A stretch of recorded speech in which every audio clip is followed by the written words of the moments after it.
देशाला संविधान लागू झालं, त्या संविधानावर आजही देश चालला जातो. त्या संविधानाच्या भाग 3 मध्ये अनुच्छेद 21 मध्ये आपल्याला जगण्यासाठी मूलभूत अधिकार दिले. ते अधिकार मागण्यासाठी आपण यांच्याकडे आज आलेलो. आज शहापूर तालुक्याची यांनी अवस्था अशी करून ठेवलेली आहे का जवळजवळ 97-98 गावांना रस्ता नाहीये. याची यांना लाज वाटली पाहिजे. खऱ्या अर्थाने यांना शरम आली पाहिजे का 97-98 गावांना रस्ते नाहीयेत. जर प्रकल्प कार्यालयाची आदिवासी विभागाने स्थापना केली, तिचा उद्देश आहे का आदिवासी विभागाचा गावांचा पायाभूत सामाजिक जो आर्थिक स्तर आहे तो उंचावला पाहिजे, त्यांना चांगल्या सगळ्या सोयी सुविधा मिळाल्या पाहिजेत. पण यांचं मात्र वेगळंच चाललंय. यांना गोरगरीब आदिवासी कातकरी लोकांच्या काही करायचं नाही. यांना श्रीमंत असतील, ठेकेदार असतील, पैसेवाला असेल, यांची कामं करून ठेकेदारी मध्ये टक्केवारी असतील, यांच्या मागे यांचे दिवस चाललेले आहेत, बाकी काही नाही. आज मृत्यू अटळ असताना शहापूरमध्ये जवळजवळ 80 पेक्षा जास्त गावांना स्मशानभूमी नसावा. कुठं नेऊन ठेवलं यांनी शहापूर तालुका, हा प्रश्न निर्माण होतो. बघा, आज आपण शहापूर तालुक्यामध्ये 4 ठिकाणी मोर्चाचं नियोजन केलेलं आहे. सर्वांना जिंदाबाद जिंदाबाद.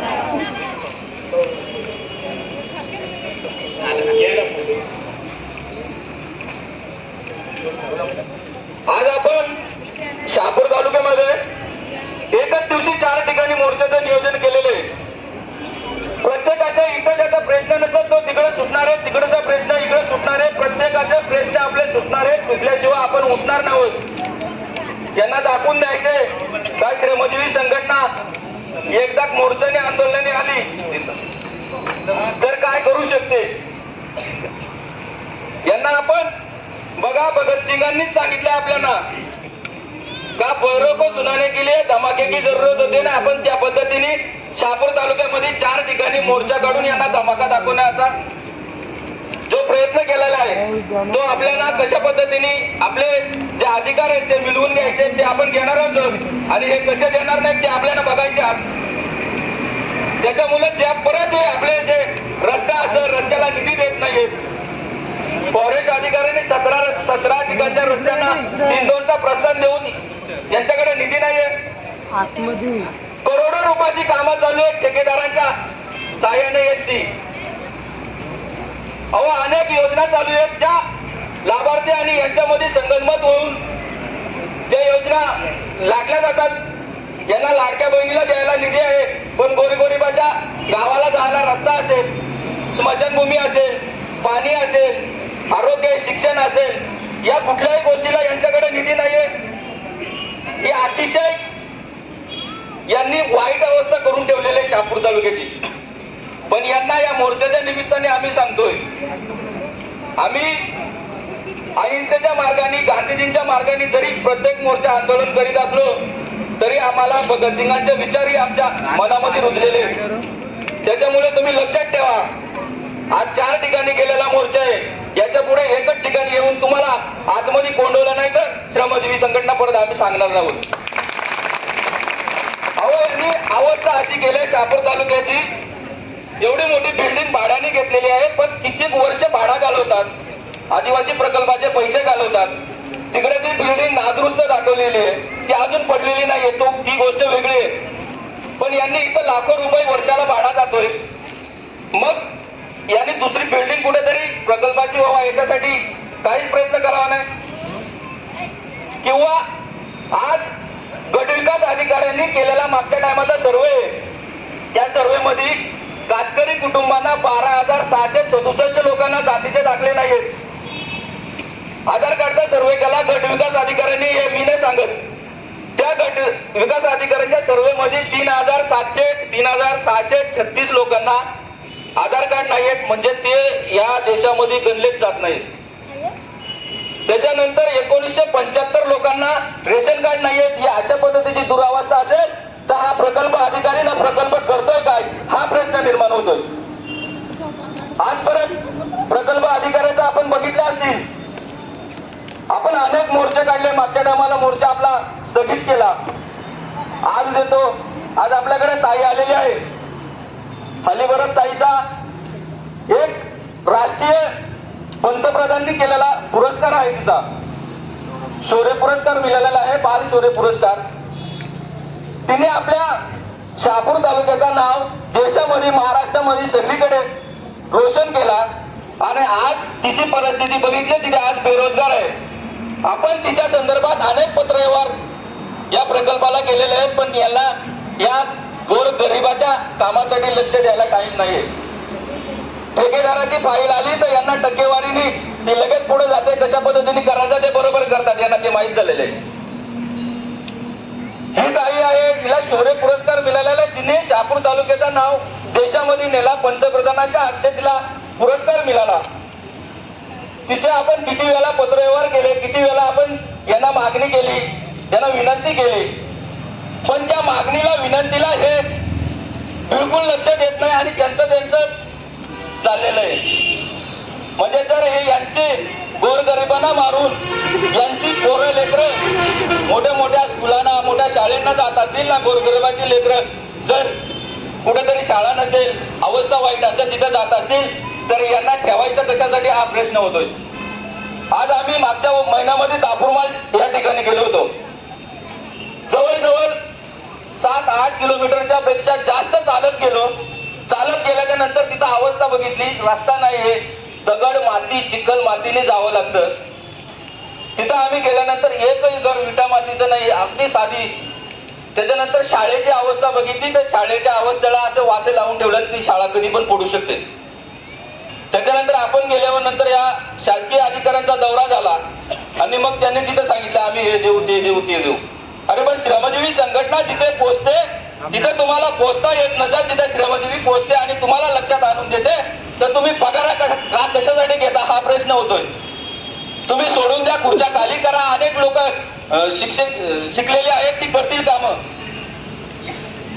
आज प्रकल्प अधिकारी, मागच्याच महिन्यामध्ये आम्ही आश्रमशाळेला भेट दिली.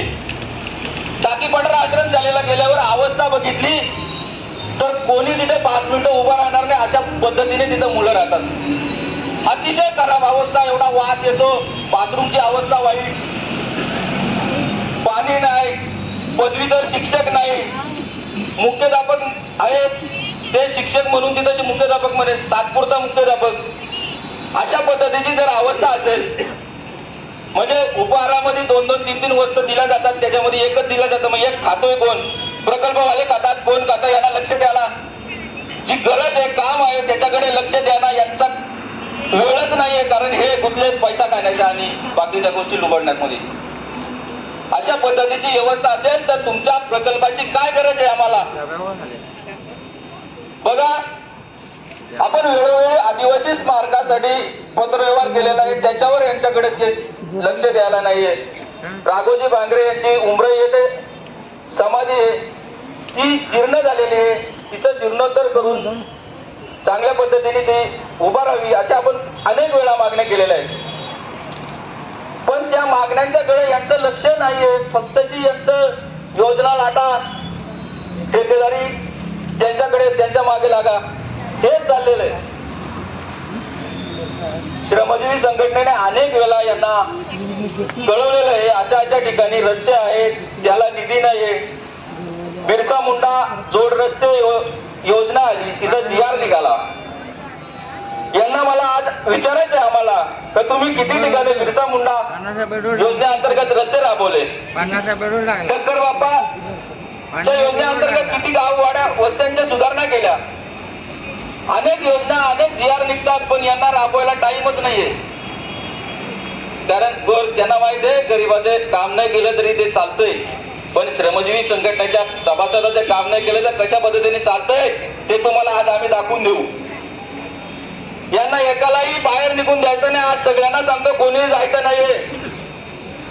आमच्या माणसांना आधार कार्ड कधी मिळतील, रेशन कार्ड कधी मिळतील, जातीचे दाखले कधी मिळतील, आमचे 97 गावपाड्याचे रस्त्याला निधी कधी देणार आहात, 80 पेक्षा जास्त स्मशानभूमी आहेत, त्या स्मशानभूमीला कधी निधी देणार, काय कराल, कशा पद्धतीने उपाययोजना कराल, याचा निपटारा लावल्याशिवाय आपण इथून एकाने पण आलायचं नाहीये.